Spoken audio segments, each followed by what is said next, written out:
Olá, eu sou a Mariana Corrales, sejam todos muito bem-vindos ao episódio Educação Mais Inteligente, baseado na obra de Celso Mesquita.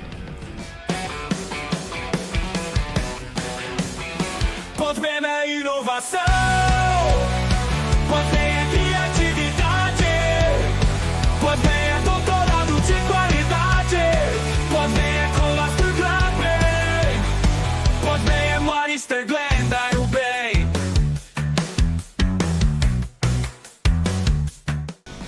No episódio de hoje, nós vamos abordar as dificuldades existentes na educação do Brasil e vamos tentar buscar caminhos para responder à provocação do autor Celso Mesquita no seu livro Educação Mais Inteligente. Nos primeiros capítulos dessa obra, o autor faz o seguinte questionamento: afinal, por que a educação do Brasil não vai bem? Para nos ajudar a compreender melhor esta questão, hoje nós vamos receber um convidado muito especial. Eu tenho a honra de receber o querido Rubem. Seja muito bem-vindo, Rubem. Obrigado. Obrigada pela sua presença aqui conosco. É um prazer estar discutindo esse assunto tão relevante, né? Sobre a educação no Brasil, nosso país que está em franco desenvolvimento na área, né? E um autor que traz provocações para a gente, que é um país melhor, né? E antes de eu passar a palavra para ele, eu gostaria de compartilhar um breve resumo do seu extenso currículo.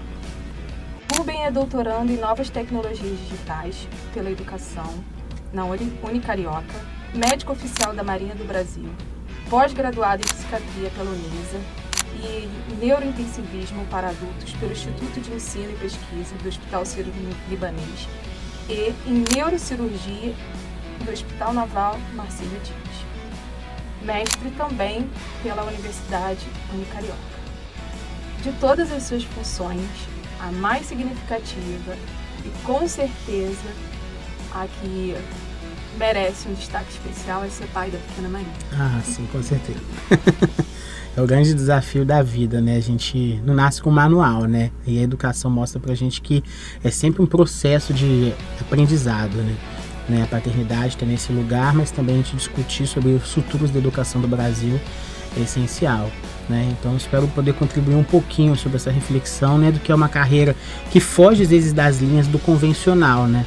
Porque a gente tem muita gente com uma carreira linear que traz muito brilhantismo, mas a minha carreira tem várias áreas, vários atravessamentos que eu me possibilitei, e esse autor, ele traz com uma sutileza, uma sensibilidade, o que é uma educação para o futuro, que olha o aluno com individualidade. É uma ótima provocação, a conversa vai ser boa hoje. Com certeza será.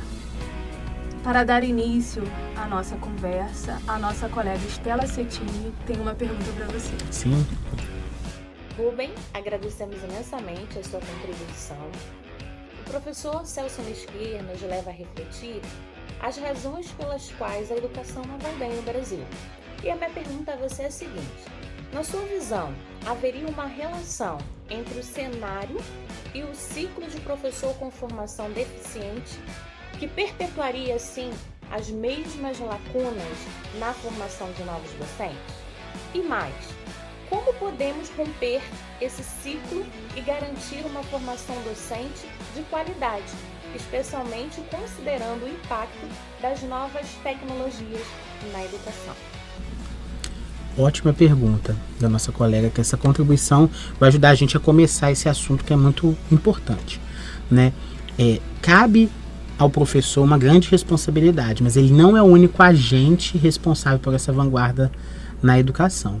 O professor, ele orquestra o ensino na sala de aula, né, com a contribuição do aluno, e hoje em dia a gente discutindo metodologias ativas, esse papel de vanguarda do aluno está cada vez mais presente, mas ele também é produto de grandes questões sociais, políticas, legislativas, né? Esse professor, ele é alvo, né, ele é produto também dessa formação educacional. Então a gente vai, para falar sobre o ensino do professor, a gente vai ter que discutir como esse professor é formado, né? Na formação tradicional do professor, algumas pautas não eram discutidas, né? E essas pautas agora a gente começa a trazer à luz, né? Porque o professor ele precisa ter reflexão e atravessamento sobre o que está acontecendo na atualidade, né? A gente está, né, no século XXI, com uma juventude muito mais tecnológica, a linguagem mais objetiva, isso tudo tem uma interferência neurocientífica, né? Se a gente for pegar, por exemplo, o fluxo mental dos jovens em relação aos vídeos do YouTube, o que eles têm em contato com o Snapchat, tudo isso, eles têm uma captação de informação que precisa de uma imagem diferente. E aí a gente vai falar de um conceito em educação que é a abstração, né? Antigamente, né, numa realidade, né, em que a gente precisava evocar a atenção de um jovem, a gente conseguia trazer abstração porque os elementos que ele tinha disponível eram muito, vou dizer assim, arcaicos, primitivos, né? Então, através do método analógico, era possível ensinar. Vou trazer um pouco da educação em saúde que o médico executa. O paciente, por exemplo, chegava no consultório, a gente desenhava um modelinho no papel e era suficiente para ele abstrair, enxergar que aquilo fazia parte do corpo dele, entender aquele conhecimento. Hoje em dia, com acesso à tecnologia 3D, essa capacidade de abstração fica um pouquinho mais reduzida. Então há uma necessidade de cativar a atenção, cativar essa educação dos sentidos, né, que faz o professor ser cativante ao aluno, faz aquele conhecimento ser significativo, né? E quando a gente fala da criança, isso é importante. E mais no adulto, isso é fundamental. Quando a gente fala de andragogia, que é o ensino do adulto, o adulto, ele só capta o conhecimento se aquilo tiver relevância para a sua vida prática. A gente remete a Paulo Freire, por exemplo, né, que é um educador que trazia palavras no letramento, na alfabetização, que faziam parte do contexto daquele indivíduo. Então, olhar o contexto social é extremamente importante. Nesse livro, a gente tem uma provocação muito interessante que traz os recortes sociais do Brasil, que tem nas questões sociais, marcas que interferem na educação. Nós ainda temos questões, né, de gênero, questões raciais, questões geográficas que interferem no acesso, na qualidade do ensino. E essas provocações, esse entendimento para o educador nesse contexto faz com que ele busque instrumentos para ensinar melhor, né? Então, essa provocação que ele traz, né? Ele nos evoca algumas soluções. O que eu posso fazer enquanto professor? Eu vou buscar capacitação. Aonde? Quais são os limites que essa capacitação está tendo? Ela está sendo dinâmica o suficiente para o evoluir da sociedade nessa linguagem? Qual o público que eu estou trabalhando, né? Então, tudo isso é uma atenção que o professor tem que ter para desenvolver bem a sua tarefa, a sua função. Sim. Ainda refletindo sobre os temas abordados na obra do Celso Nisquet, ele aponta as três principais dificuldades da educação do Brasil. Segundo o autor, o cerne desta questão estaria na tríade qualidade, quantidade e equidade. Sabemos também que as tecnologias têm sido utilizadas na tentativa de equilibrar esses fatores. Rubem, fala pra gente um pouquinho, do ponto de vista da neurociência, quais são os impactos das tecnologias no meio acadêmico?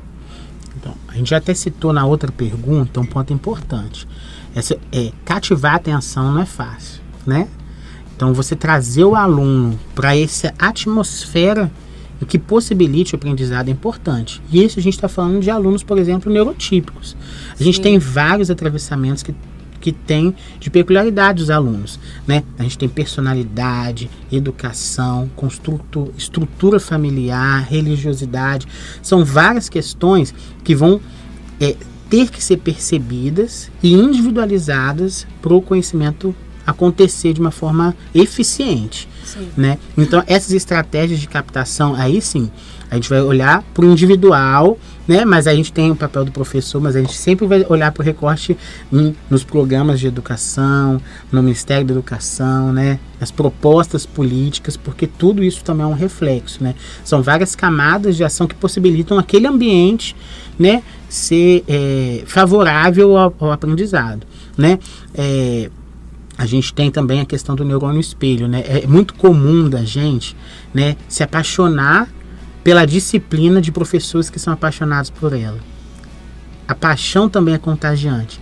Então, quando a gente tem um professor que ama a sua disciplina, que chega motivado na sala, é muito difícil que os alunos não percebam esse afeto que existe entre o professor e a sua disciplina. Que não faça uma contaminação do E aí não tem como. Isso é uma soft skill do professor. Sim. Porque envolve a sua paixão pela sua disciplina. Isso passa uma mensagem indireta que deixa o aluno mais poroso para o conhecimento. Né? E isso acontece de forma natural e aí ele consegue captar o conhecimento. E quando a gente fala de memória, que o conhecimento tem várias etapas, né? E a gente não quer um aluno que só equilibre um conhecimento decorado, né? A gente quer que aquele conhecimento de fato faça parte do aluno, porque a gente quer soluções criativas.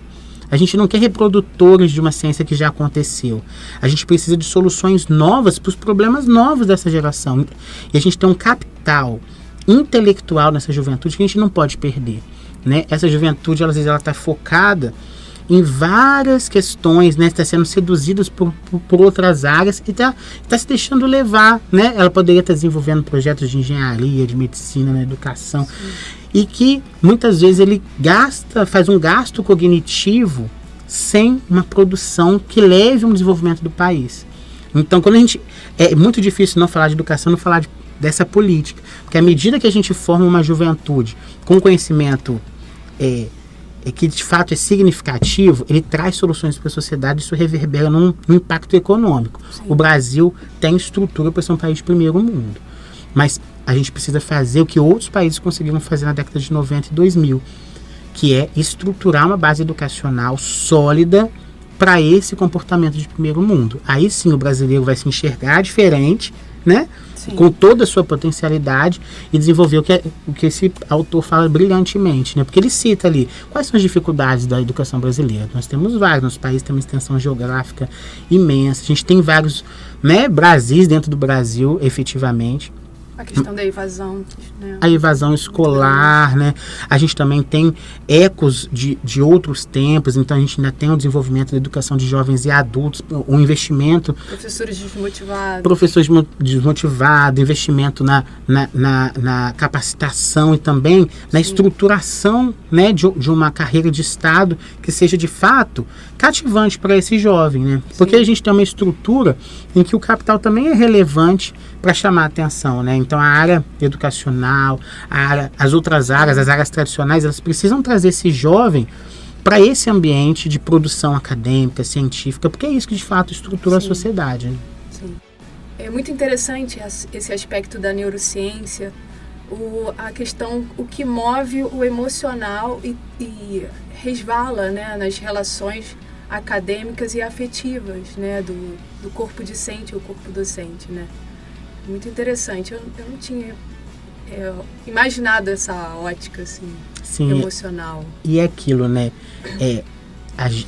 Existe uma captação da linguagem não verbal que é maior do que a da verbal. Sim. Então esse amor, ele é percebido por todos os sentidos do aluno. E aí isso deixa essa porosidade para o conhecimento, essa conexão, né, é transcendental e é o que possibilita a gente, de fato, abrir as portas da criatividade. Bom, infelizmente o nosso tempo está se esgotando. Eu gostaria de agradecer mais uma vez a sua participação aqui conosco. Obrigado. Obrigada por compartilhar conosco um pequenininho, um pouquinho do que você sabe demais, né, do seu grande conhecimento. Todo carinho aí também, uma turma que ensina muito pra gente, né? E é no afeto que a gente vai construindo esse saber, né? Horizontalmente, né? Nessa figura do professor-aluno, né? A gente falou do aluno atravessado, mas várias vezes o professor é atravessado também pelo aprendizado do aluno, quando ele descobre que o aluno chegou lá na frente, conquistou. Cada conquista do aluno também alimenta o professor, né? Então, enfim, essa via bilateral é muito amor. É muito amor envolvido. Obrigada pela sua participação aqui conosco. Tchau. E você, não deixe de curtir, comentar e compartilhar. Manda pra gente as suas sugestões de temas para os próximos episódios. Gostaria de agradecer, no episódio de hoje, aos professores Sheila Arantes e Gabriel Moll e aos nossos coordenadores, Antônio Carlos Moll e Ana Paula Legei, pela proposta desse debate no doutorado da Unicarioca. Um beijo, fiquem bem, até mais. Tchau.